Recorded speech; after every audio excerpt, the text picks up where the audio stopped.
Shirika la habari BBC limetoa ripoti juu ya kilichotokea Tanzania hususan Oktoba 29. Makala hii inaeleza mapungufu manne yaliyojitokeza katika ripoti hii. Pungufu la kwanza, matukio yanayoonekana katika ripoti ya BBC, video zake sio halisi, zimeigizwa. Wanaonesha matukio yanayodhaniwa kuwa ni ya utekaji, lakini wameigiza matukio hayo, si picha halisi, ni maigizo. Sasa kwa jambo nyeti kama hili, kuonyesha picha za maigizo, hilo ni pungufu la kwanza.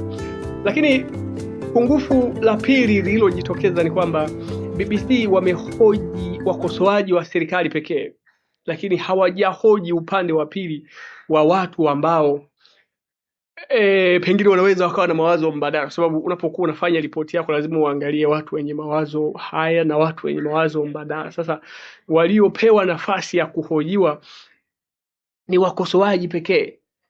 Wale watu ambao wako mstari wa mbele katika ukosoaji ndio wamepata nafasi, lakini ingependeza kama na wazalendo kidogo wangechanganywa humo ndani nao tukasikia maoni yao. Lakini tatu, ripoti hii haina habari yoyote mpya.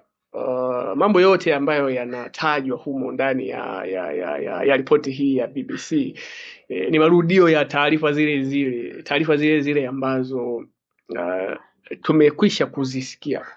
Taarifa zile zile, habari zile zile, lakini zinarudiwa. Sasa unaweza ukajiuliza kwa nini sasa taarifa hii inarudiwa?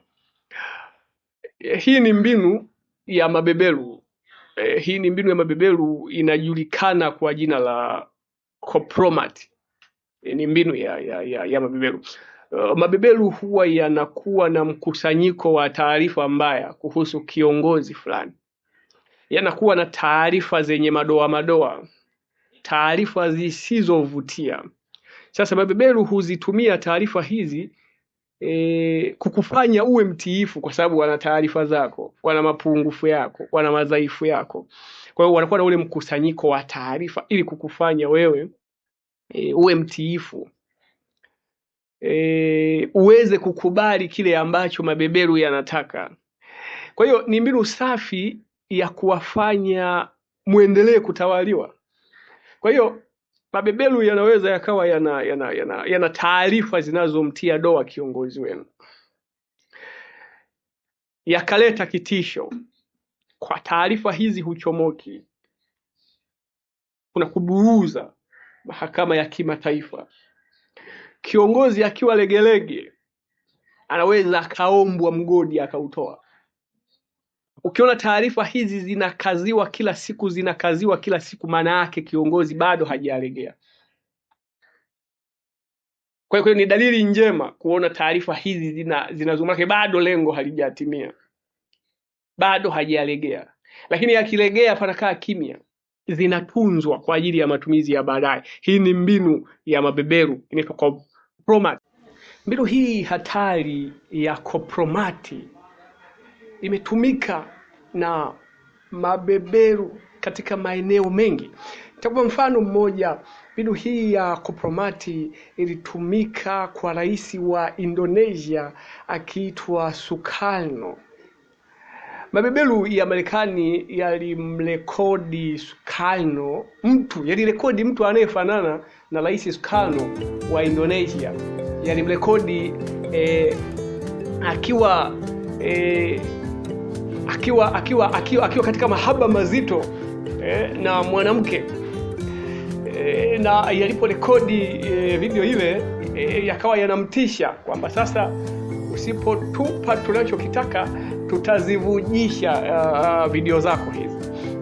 Umeona jinsi mabeberu yalivyo. Lakini matokeo yake ni kwamba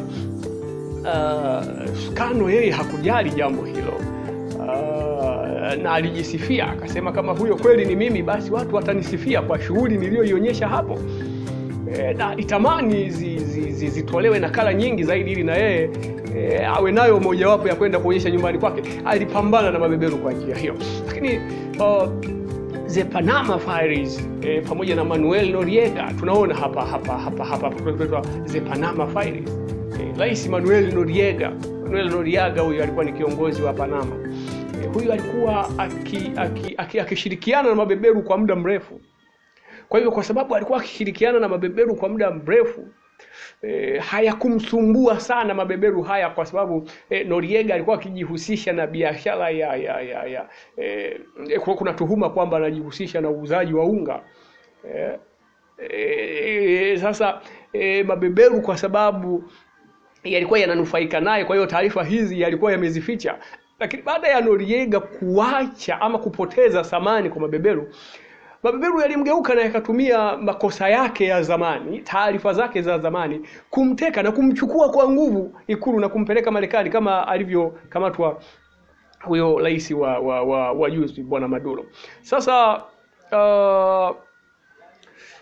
hii ni mbinu ambayo huwa inatumika kama jinsi ambavyo najaribu kuwaelezea na tunaita kompromati. Lakini tuliona jibu la Rais Samia katika mbinu hii. Aliuliza swali gumu, who are you? Nyinyi ni kina nani? Ni kina nani kutupangia mambo yetu? Nyinyi ni kina nani kutaka kwamba tufanye vile ambavyo nyinyi mnataka? Na nani? Who are you? Sasa lakini kosa jingine la 4 ni kwamba utetezi wa serikali kuhusiana na hayo yaliyosemwa na ripoti ya BBC. Ili kubalance sasa habari, utetezi wa serikali umewekwa mwishoni.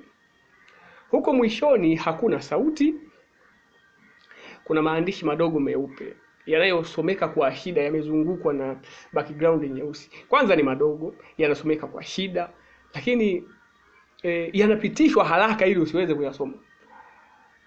Yale ya utetezi wa serikali hayajapewa kipaumbele, yani yameweka kana kwamba ni movie inaisha, kwa hiyo mtu kwa haraka anaweza akayapuuzia.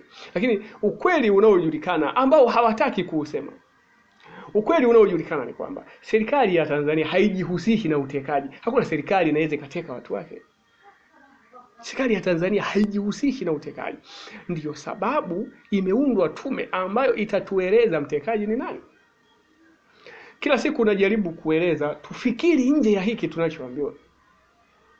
Tuchunguze vipi kama kuna mtu mwingine anayeteka watu kwa lengo la kuchonganisha wananchi na serikali yao. Kwa nini hatutaki kufikiri hivyo? Kwa nini tumekomaa tu kwamba serikali inateka watu? Serikali ikiteka watu, kodi itatoa wapi? Serikali haiteki watu. Lakini tuna tume ambayo imekuja na inaweza pengine ikatueleza makubwa zaidi au mazito zaidi ambayo inaweza ikawa imeyabaini. Kwa hiyo ripoti ya BBC hali ya hofu Tanzania imekuja ikiwa na mapungufu hayo ambayo tumejaribu kuyaeleza. Lakini pia nimesisitiza kwamba hii rudia hii ya habari mbaya tu zinarudiwa kusemwa. Hii ni mbinu ya mabeberu, inaitwa kompromati. Anatikiswa Samia, inatikiswa serikali. Inatikiswa serikali kwamba tuna historia yako mbaya, tuna historia yako kwa sababu mabeberu huwa yanaufikia hatua kama jinsi unavyoona kwa rais wa Indonesia, Rais Sukarno. Mabeberu yalirekodi mtu anayefanana na Sukarno. Kwa ni tukio lilitengenezwa. Kwa inawezekana mabeberu yana uwezo wa kukutengenezea tukio. Likatengenezwa tukio la Oktoba 29. Likatengenezwa. Likishatengenezwa tukio hilo, unakuwa sasa yanatengeneza mabeberu yenyewe tukio. Yakishalitengeneza tukio hilo, yanaanza kukutisha. Bwana ukijifanya unabana, ukijifanya kichwa ngumu, sisi tunakushughulikia. Ndio maana yaliitwa mabeberu. Yana tabia za kibeberu. Sasa kiongozi anatakiwa atumie ujasiri aliotumia Rais Sukarno wa Indonesia. Kama nirekodi niko na mtoto nafanya kazi yangu, basi sambazeni kopi nyingi ili wananchi wangu wanisifu, maana shughuli ndio waifanya sio ndogo.